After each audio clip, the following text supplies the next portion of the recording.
Next question.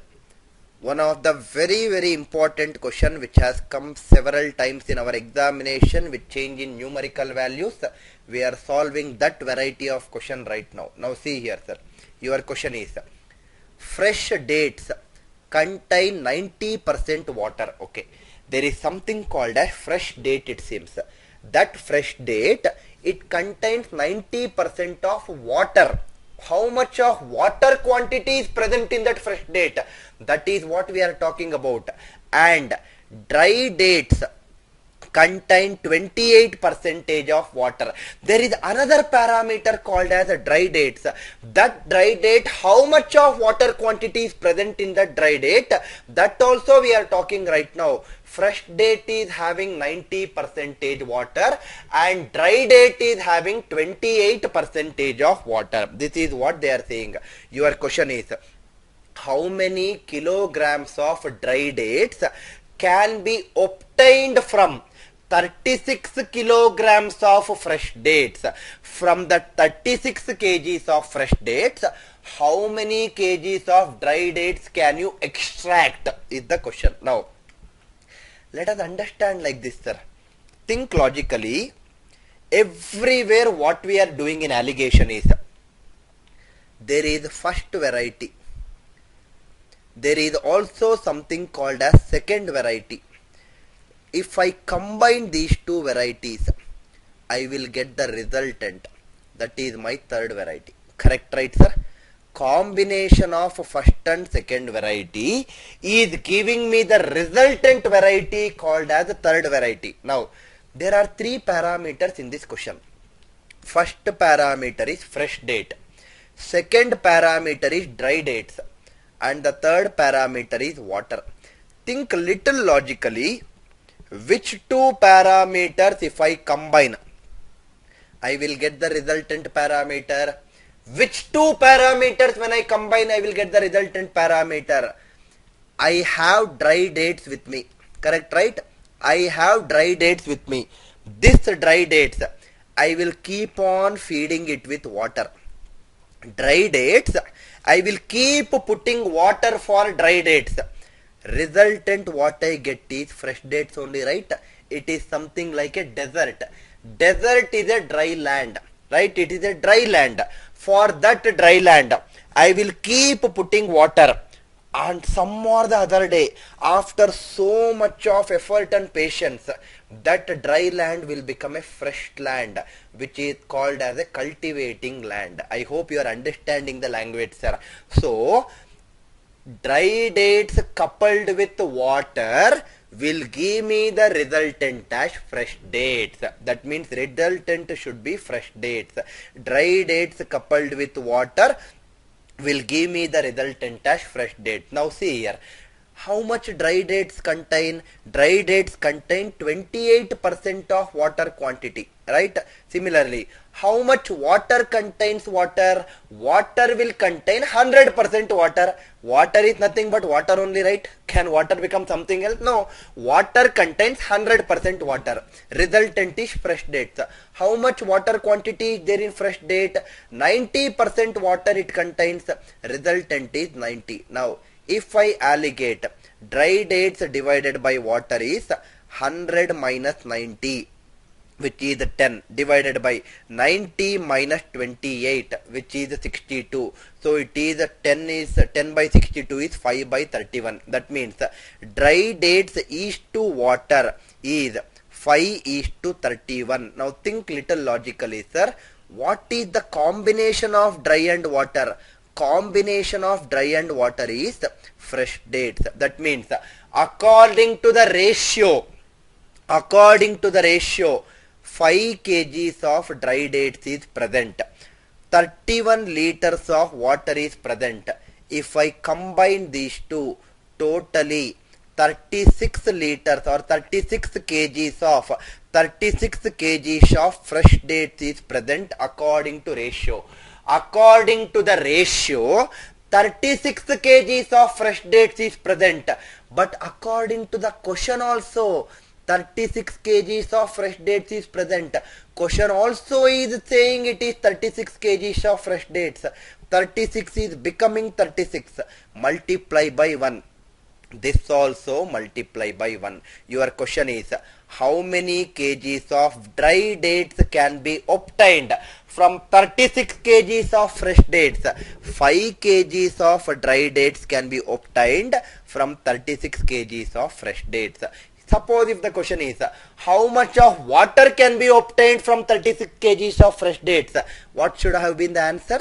31 should have been the answer. But for this question, answer is 5 kgs. A very, very logical way of problem solving, sir. I hope the conceptual clarity is very clear for you. That is what I am very much interested with teaching you people. I hope the idea is clear for you people.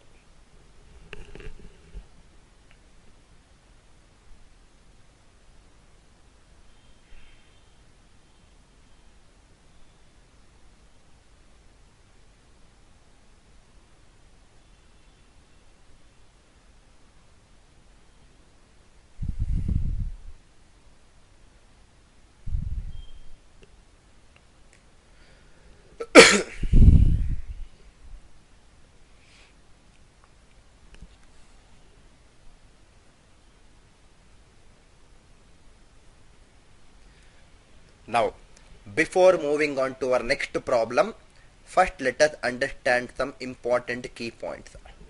Now see here, sir. Suppose price of the first quantity is 63 rupees. 63 rupees 68 kgs is mixed with 81 rupees per kg 85 kg, second variety of apple or whatever it is. This question we have solved it in mixtures. I believe that you all remember this question, what we have solved it in mixture. The same thing we analyzed for alligations also, and we derived alligations out of mixtures. Now what we did here is, this is mixtures. What we did in alligation, price of first product I will call it as P1. Price of second product I will call it as P2. Average price will also be given, which I called it as P. If I alligate these prices, again I am saying you, if I alligate these prices, what ratio I was getting? I was getting the ratio of quantity or consumption. This ratio of 4:5 is what I was getting when I was alligating the prices and the average price. That means quantity ratio is what I am getting. Quantity is also known as consumption, right? Consumption. That means the quantity ratio what I was getting was P2 minus P divided by P minus P1. I am sure this everyone is very, very clear of. Now listen to this carefully, sir. This is the price. If I alligate price, I was getting the ratio of consumption.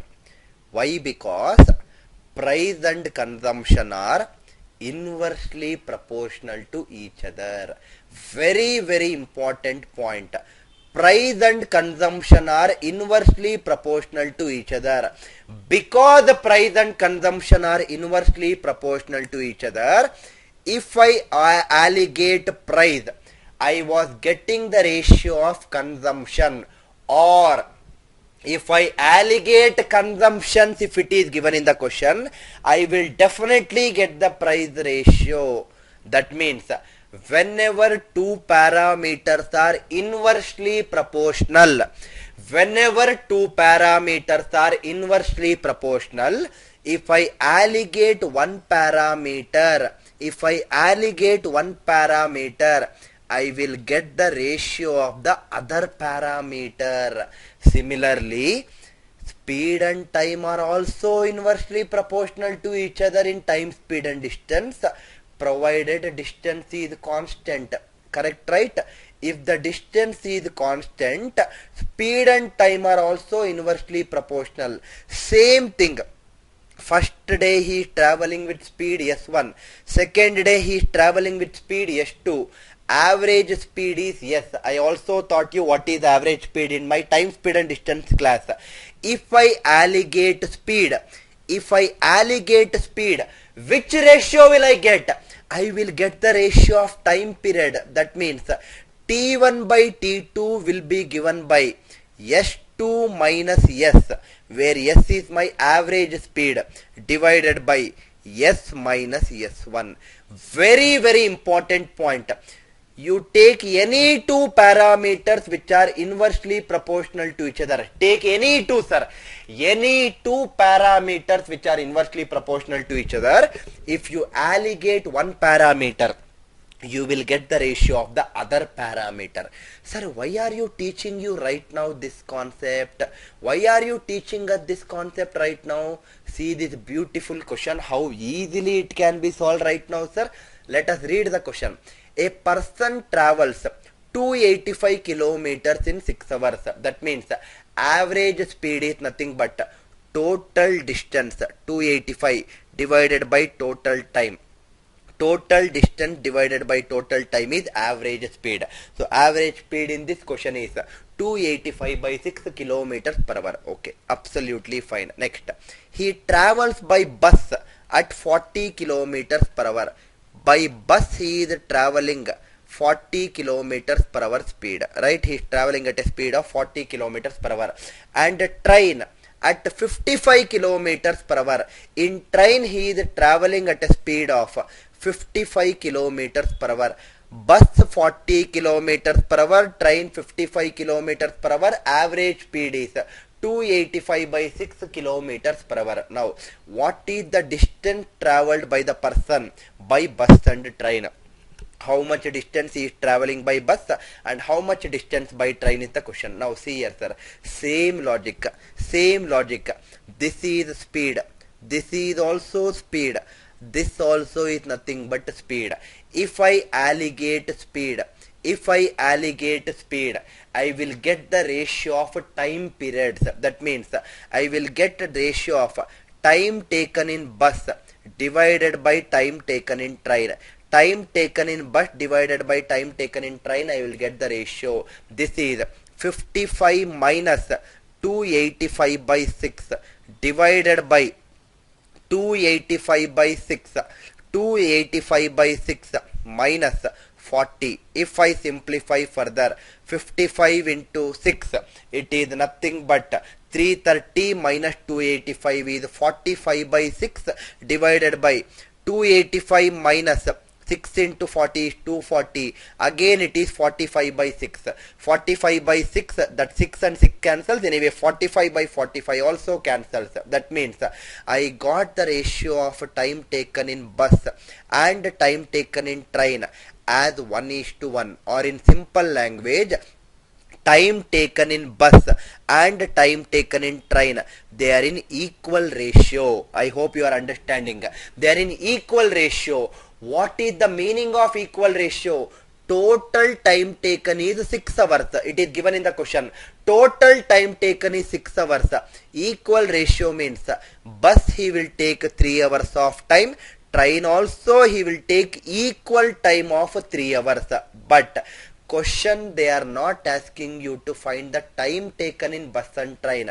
They are asking you to find the distance travelled in bus and train. Can I say that speed is distance by time? The distance is speed into time. So distance travelled in bus is speed of bus, it is 40, into time taken in bus, it is 3. So distance travelled in bus is 40 into 3, which is 120 kilometers. Similarly, distance travelled in train is, speed of train is 55, time taken in train is again 3 hours. 55 into 3 is 165 kilometers. So answer for this beautiful conceptual question is, bus is 120 kilometers distance, train is 165 kilometers distance. If you want to check it out, total distance travelled is 120 plus 165, which is nothing but 285, which is what is given in the question. Total time taken is 3 hours in bus, 3 hours in train. Total is 6 hours, which is traveling time. I hope the idea is very, very clear. Any two parameters which are inversely proportional to each other, if you alligate one parameter, you will get the ratio of other parameter. This is speed, this is speed, this also is speed. If I alligate speed, I am getting here the ratio of time taken by both bus and train. I hope the conceptual clarity is very clear for you people, sir.